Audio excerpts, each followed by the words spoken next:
இருந்து கவிஞரும் எழுத்தாளருமான என் ஜெகநாதன் ஐயா அவர்கள் இன்றைய தினமும் நலம் தரும் நாளடியார் 400 பொருட்பால் குடிப்புறப்பு என்ற தலைப்பிலே உரையாற்ற வருகின்றார். வாருங்கள் ஐயா. தமிழே அமுதே வருவாய் நிறைவாய் தருவாய். உலகெங்கும் உள்ள தமிழ் உறவுகளுக்கும் ஜெர்மனி தமிழருவி வானொலிக்கும் நேயர்களுக்கும் திரு நைனை விஜயன் அவர்களுக்கும் திருமதி சசிகலா நைனை விஜயன் அவர்களுக்கும் மற்றும் உள்ள அனைவருக்கும் என் வணக்கம். நலந்தரும் நாளடியார் 400 எனும் தலைப்பில் இயற்றியவர்களை பணிந்து எண்ணுள் பதிந்தவர்களை வழங்குகிறேன். தக்கோலம் என் ஜெகநாதன், உத்திரமேரூர், தமிழ்நாடு. நடுநிலைமை தவறாத பண்பும் ஆரவாரமற்ற அடக்க உணர்வும் கொண்டவர்களை அல்லாமல் மற்றவர்களை உயர்ந்த குடியில் பிறந்தவர்களாக கருத முடியாது.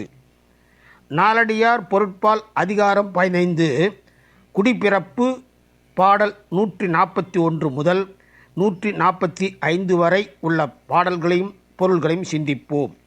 பொருட்பால் அதிகாரம் 15 குடிப்பிறப்பு பாடல் 141.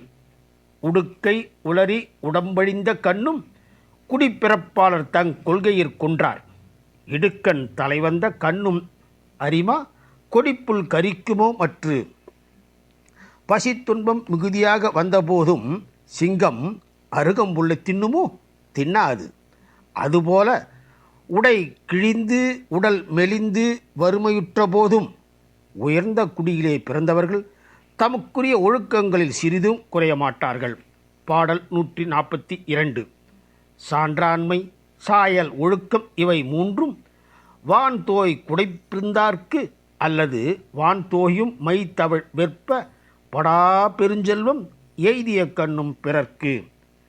மேகங்கள் தவழும் வானளாவிய மலைகளை உடைய மன்னனே, பெருந்தன்மை மென்மை ஒழுக்கத்தை கடைபிடித்தல் என்னும் இவை மூன்றும் மிகவும் உயர்ந்த குடியில் பிறந்தவரிடம் அல்லாமல் பெரும் செல்வம் உண்டான காலத்தும் பிறரிடம் உண்டாக மாட்டார்.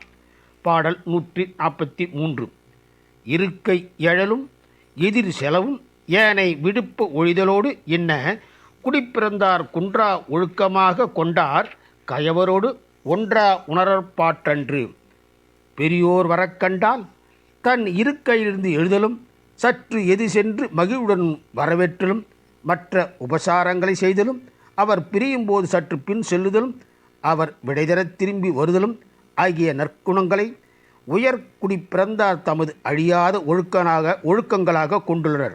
ஆனால் கீழ்மக்களிடம் இவற்றில் ஒன்றேனும் பொருந்தியிருக்கும் என எண்ணுதல் சரியன்று. பாடல் 144. நல்லவை செய்யின் இயல்பாகும் தீயவை பல்லவர் துற்றும் பழியாகும். எல்லாம் உணரும் குடிப்பிறப்பின் ஊதியமென்னோ புணரும் ஒருவர்க்கெனின்.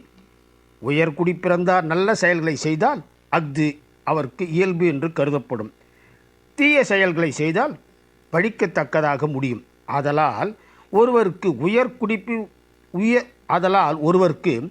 உயர் குடிப்பிறப்பு வாய்க்குமானால் வாய்த்த அக்குடிப்பிறப்பால் அவர் அடையும் பயன்தான் என்ன. பாடல் 145. கல்லாமை அச்சம் கயவர் தொழிலச்சம் சொல்லாமை உள்ளுமோர் சோர்வச்சம் எல்லாம் இறப்பார் கொன்று ஈயாமை. அச்சம் மாந்தரின் மானா குடிப்பிறந்தார். உயர்குடிப்பிறந்தார் கல்லாமைக்கு அஞ்சுபவர். கீழோர்க்குரிய இழி செயலை செய்ய அஞ்சுபவர். தகாத சொற்களை வாய் தவறி சொல்லிவிடுவோமோ என அஞ்சுவர். இறப்பார்க்கு ஒன்றும் தர முடியாமல் நேருமோ என அஞ்சுவர். ஆதலால் இத்தகைய மாண்புகள் அற்ற குடியில் பிறந்தவர்கள் மரம்போல்வர் ஆவர். இனி வாய்ப்பு கிடைக்கும் போதெல்லாம் நாளடியாரில் உள்ள பாடலையும் பொருளையும் சிந்திப்போம். வாய்ப்பளித்த ஜெர்மனி தமிழருவி வானொலிக்கு நன்றி, வணக்கம். தக்கோலம் என் ஜெகநாதன், உத்திரமேரூர், தமிழ்நாடு. சங்கத்தமிழ் இலக்கிய பூங்கா.